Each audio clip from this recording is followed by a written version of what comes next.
Seniority tayo, sir. Para yung...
Next will be the floral offering of the Bridge for Peace, represented by Naoko Jin.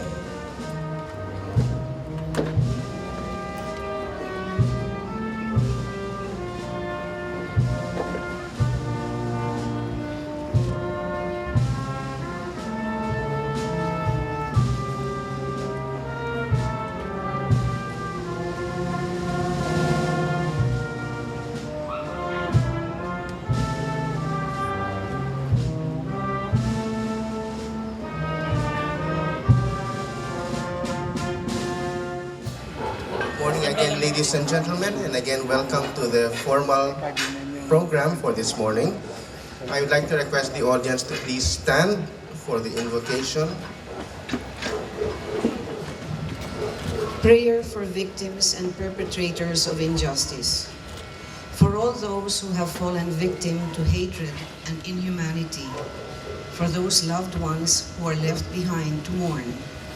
For the souls of those whose hearts are cold. Lord, hear our prayer. For the children who were born into this world of conflict and violence. For women and mothers who suffered needlessly, Lord, hear our prayer.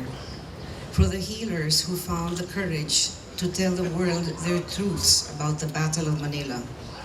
For the children who cried in their beds at night, reliving the horrors of what they had seen done to family and loved ones. For the mothers and fathers who tried to explain the unexplainable, Lord, hear our prayer. For all the children who have died before their time. For the soldiers who allowed their uniform to strip them of their humanity. For the redemption of the souls of both victim and perpetrator. For those who commit themselves to the forgiveness of sins, Lord, hear our prayer. Amen.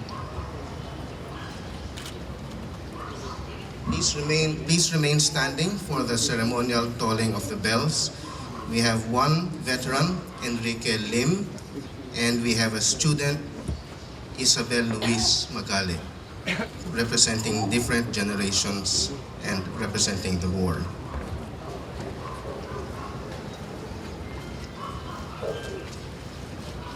The liberation of the Philippines was not earned for free. Let us give a moment of silence for those who paid the price of freedom for our motherland. It is for them that the bell tolls, for the Filipino and foreign forces who bitterly fought and died to resist the enemy. Through rough seas, ruined towns, and jungle-clad mountains, they crawled their way to victory to liberate the motherland. For the civilians who perished in the flames of war, caught in the crossfire of warring nations.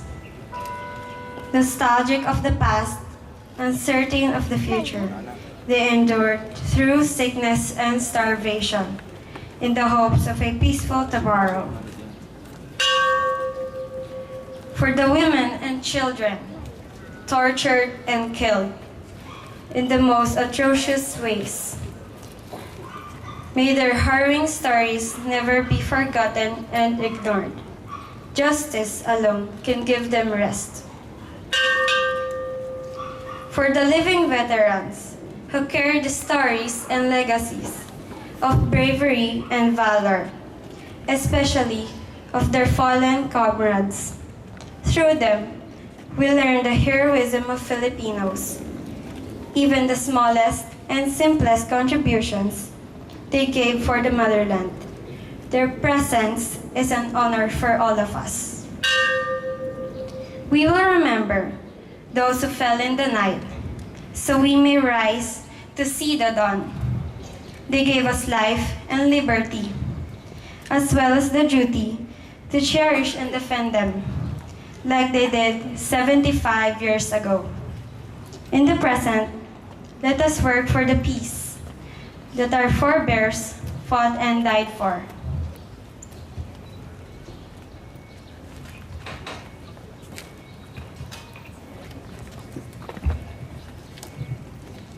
Next, we go to the opening remarks by Jose Miguel Cabarrus, President, MEMORARE-Manila 19. Members of the Diplomatic Corps, Secretary Bernadette Romulo-Boya, distinguished guests, ladies and gentlemen, good morning. Welcome to the 75th anniversary commemoration of the Battle of Manila. It took place February 3rd to March 3rd, 1945. I'm going to keep my remarks short today because we have a full schedule and we're fairly tight one as well. So I will only concentrate on two topics today, memory and reconciliation. The Battle of Manila claimed approximately 100,000 civilian non-combatant lives. I say approximately because no one is really sure of the true number.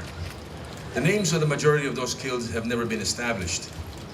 Their identities have been lost forever. Their histories have been forgotten. Some of the people who survived the battle and their descendants were able to identify, bury, and mourn their lost family members. My family is included among those. But the great majority of those killed never had that opportunity. The dead were buried in mass graves, never to know the sanctity of hallowed ground, and were instead pushed into pits by bulldozers to prevent disease, since their bodies were decomposing after a month-long battle. Those so-called burial sites are located all over the city of Manila. Today, we must be their messengers. We must share their stories. We must give them the identity for today. In the words of Elie Wiesel, Nobel laureate, professor and Holocaust survivors, when speaking about the Holocaust and civilian deaths of the Second World War, he said, quote, "If one forgets the dead, it is like betraying them again." He also said, "Memory has become the sacred duty of people of goodwill. The dead here have had no voice. Whole families disappeared from this earth in this battle. We must be their memories, and we must be their history. We must keep them alive that way." The second point I wanted to touch on today is the subject of remorse and reconciliation. 75 years have passed since the tragedy took place here in this city.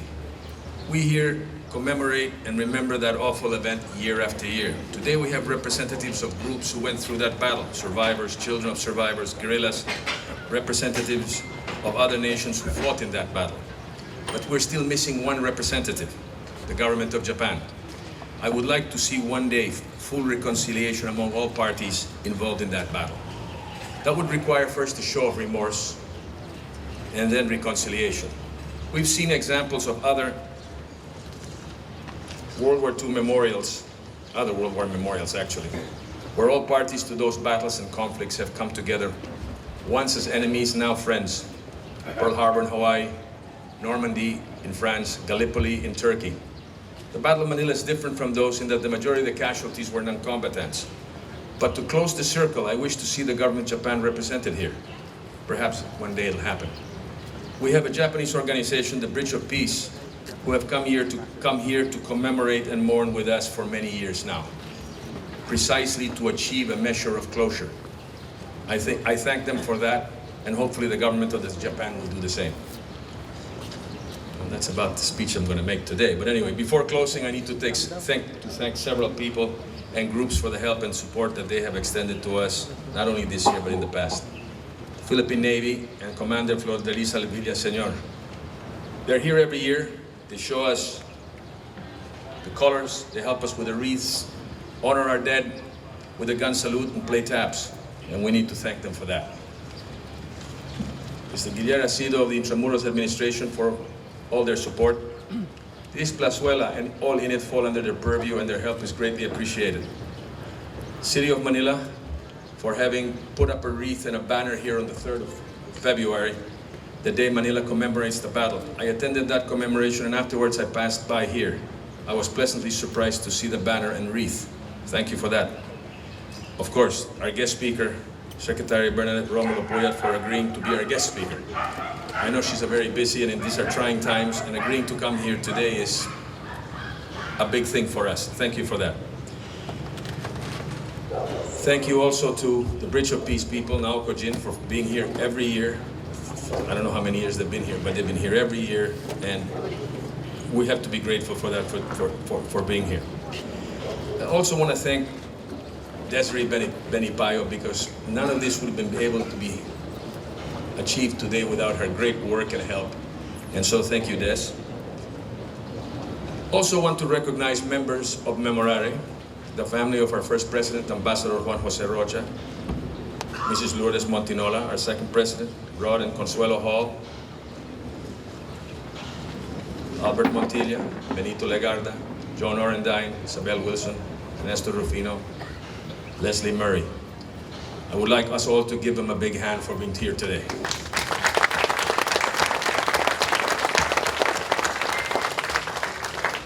And I also want us to remember that this past year we lost 2 board members and founders and survivors, Edgar Booby Cron and James Jimmy Litton. May they rest in eternal peace. After this celebration, there is a Requiem Mass at San Agustin Church, attend this morning, and followed by a brunch and merienda at the Casino Español de Manila, which is not located far from here at TM Calao Street. All are welcome to attend. Once again, thank you for being us today. Good morning.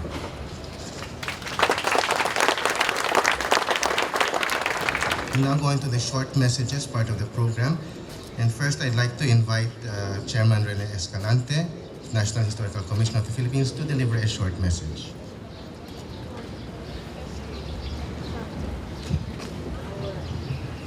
Our guest of honor, Secretary Bernadette Romulo Puyat, members of the Diplomatic Corps, World War II veterans and their descendants, fellow government workers, men in uniform, ladies and gentlemen, good morning. Today's affair marks the 4th time the National Historical Commission of the Philippines is involved in various activities commemorating the 75th anniversary of the liberation of Manila. 2 weeks ago, we held wreath-laying rites in front of the Manila City Hall together with Mayor Isko Moreno. Last Tuesday, we had a symposium together with the same people behind today's affair at the Teatrillo, just a few blocks away from here. Last Wednesday, we unveiled a historical marker in memory of the massacred civilians and religious at De La Salle University. Once again, we are gathered here today, 3/4 of a century after those tumultuous events. This time, to honor the memory of the often neglected casualties of war that nobody asked for but caused suffering to many people. Manila wasn't supposed to be fought over and razed to the ground when Japan swiftly and successfully invaded the Philippines in 1941.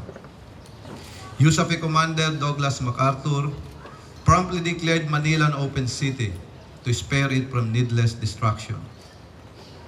14th Area Army Commander Tomoyuki Yamashita also thought of the same in 1945. As he knew he did not have the manpower and resources to defend the city from the returning Americans. Both gentlemen were considered the best products of the respective countries' military academies. They knew well of the convention of fighting battles away from civilian settlements and the human treatment of non-combatants long before they were formally codified in the Geneva Conventions. But MacArthur and Yamashita's view were not shared by some of their subordinates on the ground. Rear Admiral Sanji Iwabuchi of the Manila garrison, strongly influenced by Bushido's principle of choosing honorable death than shameful surrender, decided to hold over and fought to the last man, instructing those under his command to do the same. The Americans under General Walter Kruger originally were only fighting out of sense of patriotic duty to their country. But after learning the cruel treatment of their comrades who suffered under the Japanese in the Bataan Death March and in various prisoners of war camps, everything became personal and they marched into Manila with a purpose of vengeance. Thus, in a span of 1 month, Manila was subjected to intense gunfire, shelling, and arson from both sides, with civilian population, or more than 500,000, caught in the crossfire. Many buildings which once dominated the skyline were reduced to rubble. The streets which were once bustling with activity fell silent. Dead bodies, or the remaining parts thereof, were everywhere. Some residents tried to flee, but unfortunately, they were met with either sharp nails from exploding mortars, debris from crashing buildings, or bayonet from the Japanese soldiers who did not bother to distinguish civilians from combatants. I am not the first one to recount this unfortunate story, and I doubt if I will be the last one to do so. Most of the people present here today were here last year, and I'm sure that most of us will be back next year's commemoration. This is our 75th year. We do this up to the point of sounding boring and redundant. But for what reason? The monument here gives us the answer. Memorare, remember. I first encountered the term when I was a young seminarian, given that it is an opening praise of one of the prayers I used and recite. Interestingly, the direct translation of remember in Latin is memento. Memorare is the imperative form of the verb. Basically, we say memorare. When we say memorare, we're telling everyone to remember. In the sense that it's just to recall a particular memory in mind, but make sure that no one does not forget it. We are gathered here today in the same way we gathered for the past few years, for the purpose of remembrance. Human memory is fragile, and people are prone to forgetfulness, especially when it concerns tragedy and loss. I know that it is very disgusting to reminisce scenes of dead bodies and burning buildings, sounds of explosions, screams of women being helplessly abused. But we need to remember. We need to ensure that nobody ever forgets. The memory of a terrible ordeal of our city and our nation as a whole was subjected to. We should also strive in great length to keep the proverbial flame alive, to make sure that those fortunate enough to be born after the war incur and retain awareness of the tragedy that they did not witness. We should have a sense of appreciation of the hardship endured by those who lived during those troubled times. We are already 3/4 of a century away from the event, and 2 generations removed from the Second World War. Time will come, and those who bore witness to the conflict that changed the world will pass on. The lessons of the war are at risk of being forgotten. I can only think of one message they desperately want to leave and impress upon us. And allow me to say it on their behalf. Memorare. Remember. Thank you.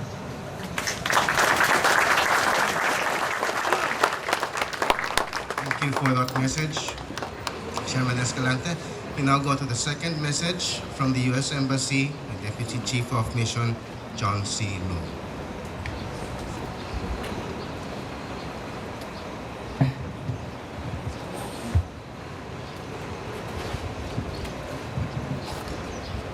Magandang umaga sa inyong lahat. Good morning to everyone. Thank you for the opportunity to be here. Secretary Romulo Puyat, Chairman Escalante, Commander Villaseñor, representatives of the City of Manila, the Intramuros administration of MEMORARE-Manila, colleagues from the Diplomatic Corps, distinguished guests, friends. I'd also like to acknowledge the presence of 1st Cavalry Division of the United States Army, represented here today by Lieutenant Colonel Kevin Black, along with the families and representatives of the veterans groups and World War II organizations. 1st Cavalry played a critical role in the liberation of Allied civilians who endured the intolerable conditions in the University of Santo Tomas internment camp during the war. The profound and moving stories of the men, women, and children who endured the horror and devastation of the Battle of Manila remind us of the power and the unconquerable nature of the human spirit. Those years also remind us that the unbreakable bond between Filipinos and Americans, at that time only a few decades old, became ever stronger because of that conflict. Ours was an alliance, and ours was a bond that not even that terrible war could break.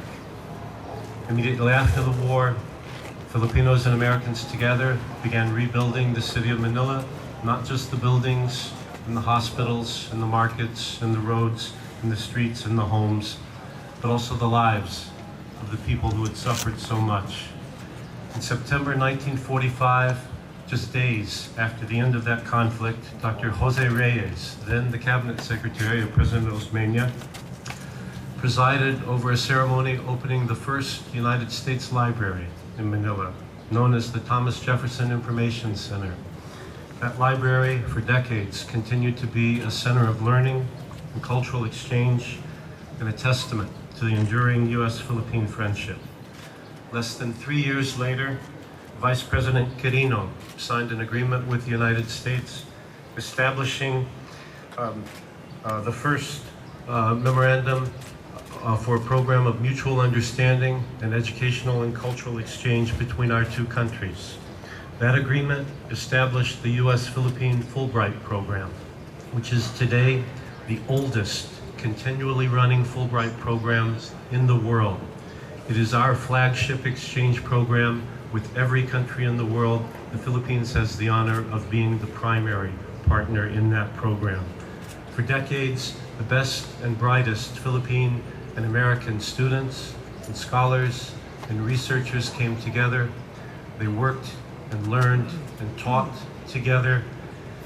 Distinguished alumni of that program became government officials, academics, economists, and contributed to the growth and prosperity of both of our countries.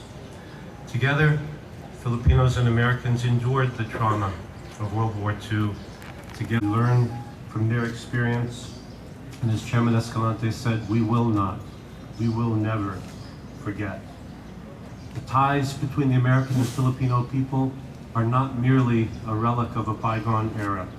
Ours is a friendship, ours is a bond that is deeply rooted in history, built on shared sacrifice, nourished by common ideals. It has proven strong and it has proven resilient for generations. It has withstood war and hardship. It has withstood tests and trials. And I am confident it will continue to grow and continue to flourish for generations to come. Maraming salamat po. Thank you. And our next speaker is from the 1st Cavalry Division, U.S. Army, Lieutenant Colonel Kevin T. Black.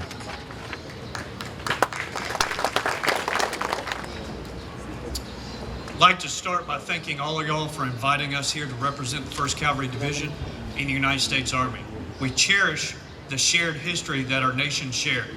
It is a history forged through the grit, determination, and sacrifice born here 75 years ago, on this very ground that we stand on. I am, as introduced, Lieutenant Colonel Kevin Black, of the current battalion commander of the 3rd Battalion of the 8th Cavalry Regiment, the same cavalry regiment that, along with the Filipino guerrillas, was ordered to get to Manila and free the detainees at Tanto Tomas. We were first into the outskirts of Manila, ending up at the Malakalan Palace just before it was lit on fire. Freed the prisoners and continued to liberate the city with the help of the very Filipinos that were freed from the palace grounds. Our relationship with the Philippines is one of our most enduring relationships in the Indo-Pacific region. The Filipino people are some of our closest friends, partners, and allies. Our relationship was forged through our shared sacrifices of democracy, human rights, and strong people-to-people ties. It is the memory of these shared sacrifices that have brought us all together today. It's the memory of those innocent victims that couldn't protect themselves and the tragic loss of over 100,000 souls. Let us not forget, and may their souls forever lie in peace. 75 years ago, my grandfather, First Sergeant James J. Black, was one of those Americans that was here. I wear his identification bracelet and carry his Bible with him that he had during the liberation of this magnificent city. He was a medical first sergeant with the 9th Medical Depot, and I'd like to think his work providing medical supplies to the victims helped bring comfort and save innocent lives during those tough times. The care those troopers were able to provide helped heal those that have been through so much during the long occupation of waiting for the day they'd be liberated and their freedoms would be restored. It was those survivors that ultimately rebuilt the city brick by brick. It was those survivors that took the ruins left of those terrible times and transformed them into the modern city that you see before you today. The stories that those survivors have shared over the past 75 years are treasures of immeasurable value. It's a value that can't be measured in dollars or pesos. These stories that help us appreciate the sacrifices of those that are not here today to tell their own story. The stories live on through the shared experiences of those survivors from the battle 75 years ago, to ensure that we never forget, and most importantly, to ensure that this history never repeats itself again. The brave Filipino and American soldiers, along with the civilians that sacrificed so much in the fight to defend the Philippines from the Empire of Japan, and then suffered for so long or died on a brutal march in captivity, can never be forgotten. It is events like these and memorials such as this that will keep their memories alive. Soon, all that will be left are the stories. So be sure to share them. Fathers, tell your sons. Mothers, tell your daughters. Tell them what occurred here so that the heroes that fought and died for the Battle of Manila may live on forever. Thank you very much.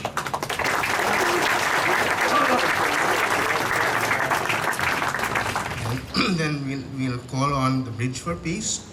Naoko Jin will represent the organization.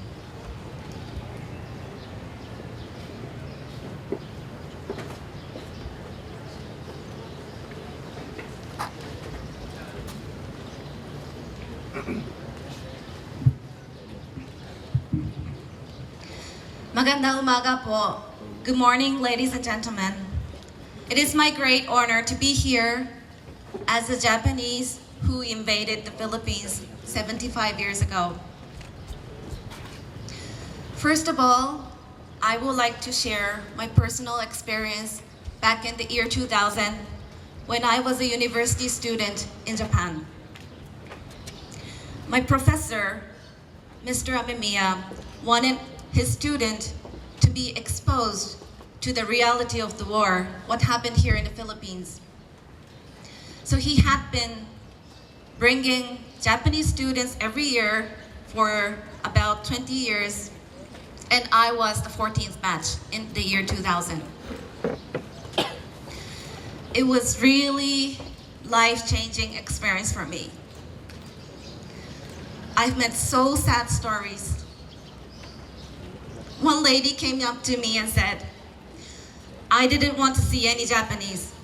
why you came here.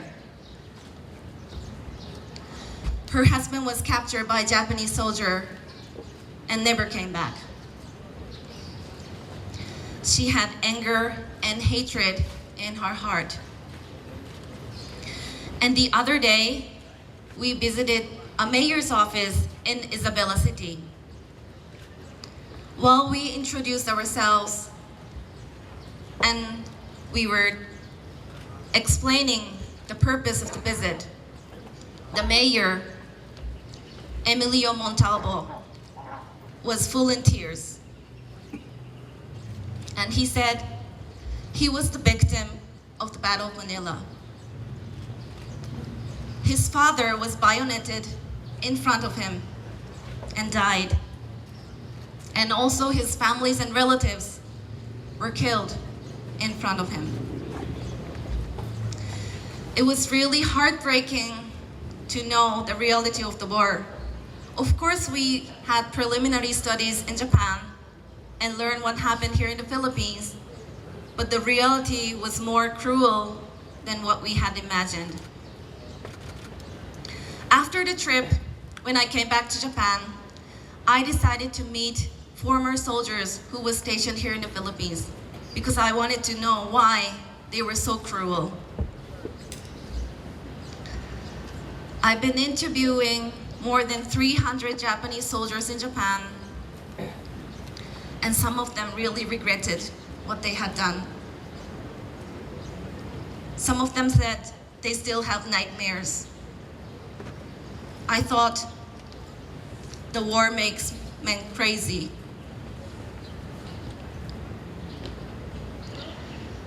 Unfortunately, today we do not represent the Japanese government and not being directly responsible for all those crimes. Nonetheless, we, as their descendants, would like to apologize to you humbly for what our fathers did.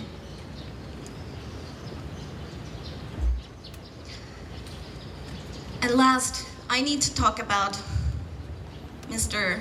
Edgar Cron and James Litton, who passed away last year. It is really sad to know that the news for me because I met him in the year 2007, and he taught me a lot. He taught me about the Battle of Manila and the cruelty of the war. And of course, I have to mention about Ambassador Rocha, who passed away in 2015. And of course, other prominent people who had to go through the war. If they were here, maybe they might ask me, please don't forget the tragedy.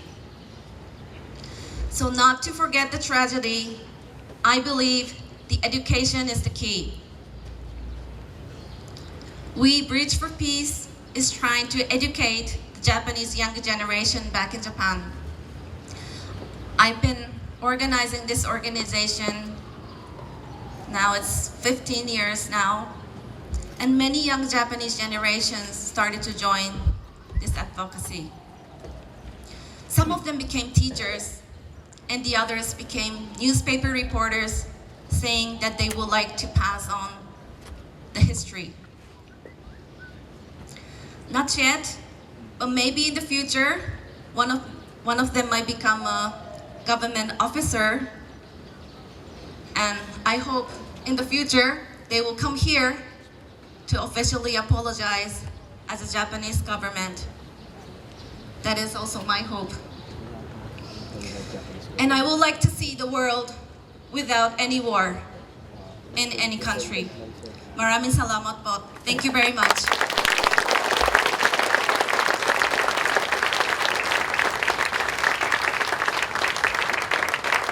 Thank you for all those short messages. Now we move to the keynote address, and we are very honored and we are very grateful that Secretary Bernadette Romulo Puyat was able to find time for us. So may I call on Secretary Puyat for the keynote address. Members of the Diplomatic Corps, National Historical Commission of the Philippines Chairperson Rene Escalante, City Government of Manila represented by City Administrator Felix Espiritu, MEMORARE-Manila Foundation President Mr. Jose Cabarrus, Chairman of the Board Lourdes Montinola, colleagues in government, friends, relatives, and members of the MEMORARE-Manila Foundation, Philippine World War II Foundation, ladies and gentlemen, good morning. 75 years ago, the land where we are standing now was a battleground. The narrative was dark and grim, where hope seemingly was abandoned. It was a tragedy for all nations. There were no winners who came out victorious in the battle, as there can really be no victors in any war or battlefield. Many of us here have our own respective narrative of the war based on what our grandparents and parents may have passed on to us. And these are the stories which are all built on the resiliency of the human spirit, determined to survive the darkness and show our respective identities as Filipinos. 75 years after that tragedy, and under a new generation, there are admittedly still wounds that needs to be healed. By continuously holding activities and programs such as these, we are doing our part of the healing process. While the guns of battle are now monuments of the past and we are in a period of peace, however, there are new challenges to be confronted under a global regime. In confronting them, there are voices that we must continue to listen to. These are the voices that were from the generation of people who were eyewitnesses to the dark chapter in our history.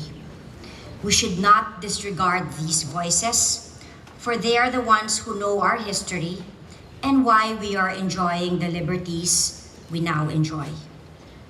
Those voices must also be heard in the context of a need for us to identify why peace, nationalism, and sense of pride as Filipinos must be manifested and maintained.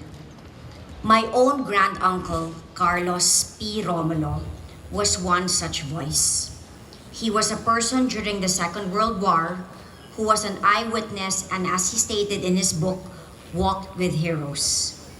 In an essay, former Secretary Romulo wrote, "Let us teach our people again to be proud that they are Filipinos.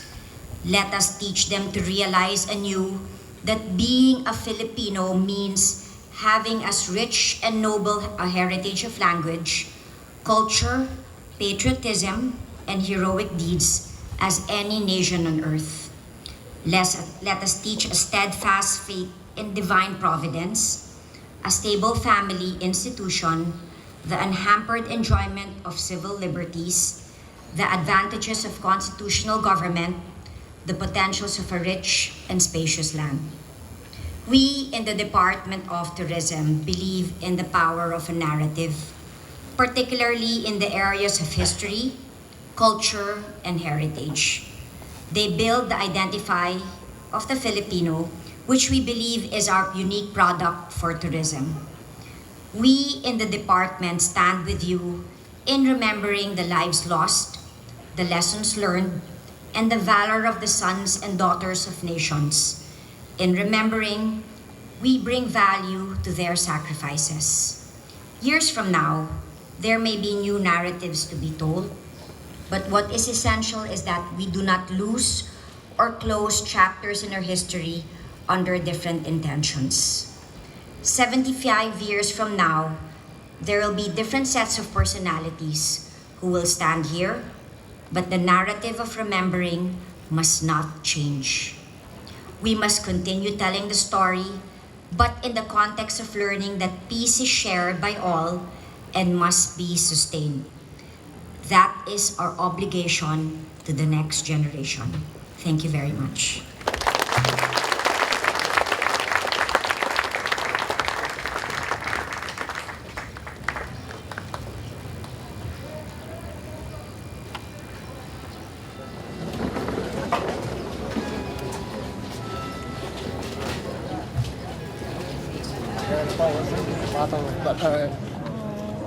Bataan. Thank you.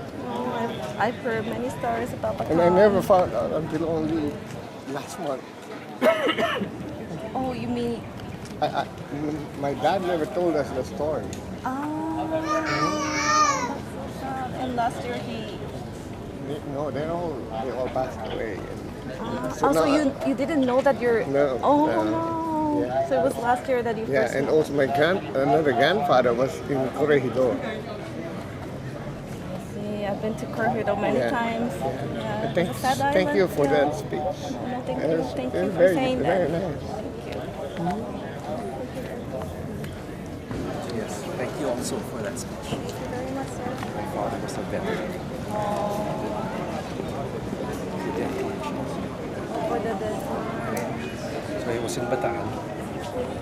Anyway, it relived So the did memory he of my father. did he talk about his Oh, yeah. Oh yes. He wrote a book. Oh really? Where can I get the book in the it's okay. Oh, this is the book. Oh, thank you very much, sir. You're welcome. Thank you. I will definitely read it. Thank you for your speech. Thank you.